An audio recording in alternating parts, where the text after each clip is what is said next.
नमस्ते सम्पूर्ण साथीहरुमा म चाहिँ आज यो प्यान्टको ड्राफ्ट गर्न गइरहेको छु।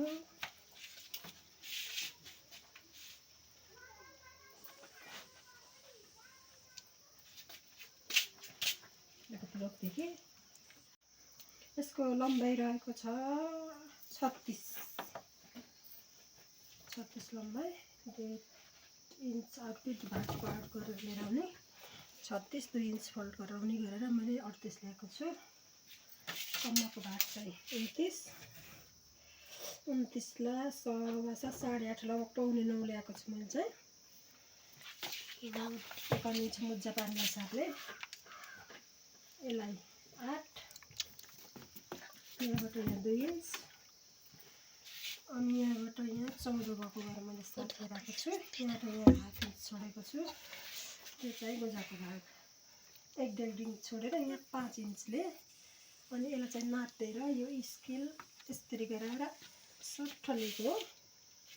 अनि यता अनि यो स्केल यता फर्काएर यसरी लिएको हो। त्यही हो।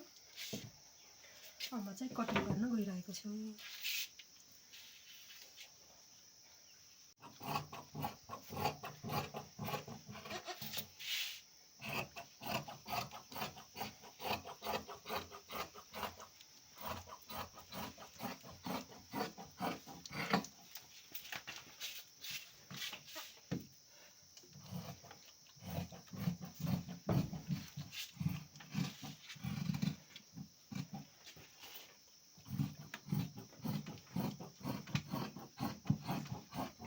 यो चाहिँ अगाडिको भाग हो, पछाडिको भाग फेरि छुट्टै छापेर बनाउने छ।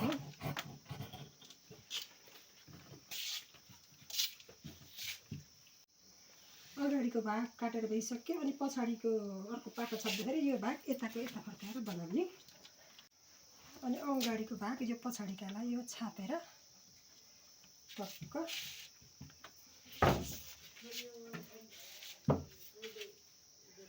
यो गरिदिनु रोकिदिने। अनि यो चाहिँ रहेको यो चेन लगाउने भागलाई छुट्टै निकाल्न दिँदैछु।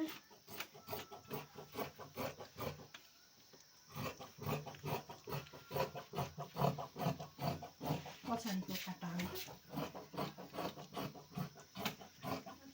यो अगाडिको पाटाभन्दा पछाडिको पाटा 1.5-2 इन्चमा राख्नुपर्छ। मैले चाहिँ खुल्ला गराउनको लागि यो अगाडिको पाटाभन्दा पछाडिको पाटा 2 इन्चमा ग्याप गरेर यहाँ रेगा लगाएँ। अनि स्केल चाहिँ यता यसरी राखेर यसरी सर दिएको हो। चाहिँ कटिङ गर्छु। यहाँबाट यहाँ हाफ इन्च जति बढी राखेको छु। मैले चाहिँ यसरी आफ्नो आफ्नो आइडिया हुन्छ, मैले चाहिँ यसरी बनाउँछु, मलाई यसरी सजिलो लाग्छ।